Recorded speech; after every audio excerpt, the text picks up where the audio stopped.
आता आम्ही आपल्याला काही दृश्य दाखवणार आहोत।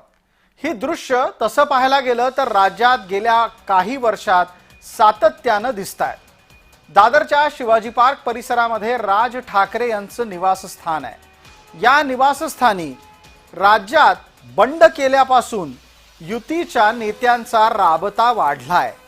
एकनाथ शिंदे असोत की देवेंद्र फडणवीस किंवा भारतीय जनता पार्टीचे इतर कुठले दुसऱ्या तिसऱ्या फळीचे नेते, राज ठाकरेंच्या घरी ही मंडळी सातत्यानं जात असतात। का गेलात असं विचारलं तर म्हणतात चहा प्यायला गेलो।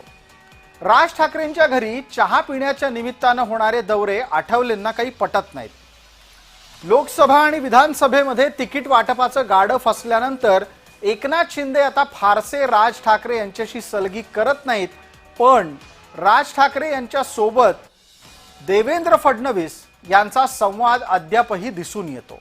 मुख्यमंत्री झाल्यानंतर आणि सहज शिवाजी पार्कात गेलोच होतो तर चहा प्यायला राज ठाकरेंकडे गेलो अशा भूमिकेनं ते राज ठाकरेंच्याकडे गेलेले दिसले। राज यांनी भारतीय जनता पार्टीच्या विरोधात भूमिका घेतल्यावरही फडणवीस ठाकरेंच्या भेटीला जाताना दिसलेले आहेत। त्यामुळे महायुतीच्या समर्थकांमध्ये गोंधळ उडालाय। हा गोंधळ नेमका टिपलाय रामदास आठवलेंनी। मला असं वाटतं की माननीय देवेंद्र फडणवीस हे मुख्यमंत्री आहेत, गृहमंत्री आहेत, त्यांनी इकडे लक्ष देणं अत्यंत आवश्यक आहे।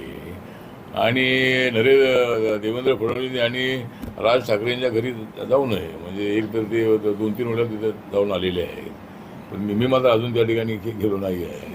त्यामुळे ठीक आहे, मित्र म्हणून जायला हरकत नाही आहे, पण अशी भूमिका घेऊन मुंबईला बदनाम करणं किंवा मुंबईची जी इकॉनॉमी आहे ती खोल्यात करण्याचा प्रयत्न करणं। सगळ्या बँकांमध्ये अधिकारी बदलून येतात, सगळे साऊथ इंडियाचे अधिकारी असतात, नॉर्थ इंडियाचे अधिकारी असतात, आणि त्यांना मराठी तुम्ही बोला आणि सगळा कारभार मराठीमध्ये करा। ही राज ठाकरेंची भूमिका अत्यंत अयोग्य आहे।